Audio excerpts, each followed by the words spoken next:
domosdoshme për mendimin tim kjo ripërtëritje, për arsye se Partia Demokratike vërtet ka kaluar një periudhë shumë të vështirë, do të quaja, në këtë 4 vite dhe falë demokratëve në radhë të parë që qëndruan në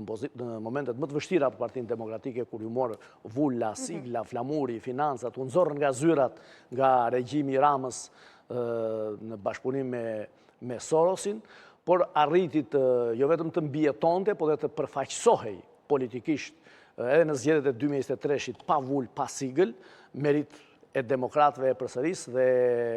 merit krejt të veçantë kryetari Partisë Demokratike Zoti Berisha, që mori iniciativën për rithemelimin e Partisë Demokratike. Ky është kuvendi i dytë pas kuvendit të rithemelimit, kuvendit të dhjetorit të vitit 2021, dhe do t'jetë një kuvend patjetër, kuvend që uroj dhe shpresoj të jetë kuvendi që në zgjedhjet e ardhshme kur do që të jenë, ta kaloj Partinë Demokratike në pushtet dhe të arrijë të kryejë rotacionin e pushtetit. Zoti Baçi, më lejo të bëj një pyetje, duke qenë se ju edhe i përmendet demokratët edhe në fakt ne edhe në analizat që kemi bërë, qoftë edhe për protestat apo edhe për të gjitha vendimet që Partia Demokratike ka marrë ku i ka thirrur apo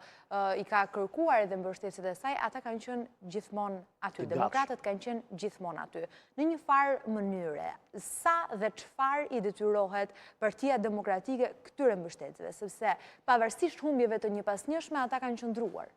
Pra, Tkurja ka qenë relativisht, ne e kemi bërë edhe atë llogaritjen në numra apo në shifra, por nëse flasim për të tërën, çfarë i detyrohet Partia Demokratike këtyre demokratëve? Është një pyetje që vërtet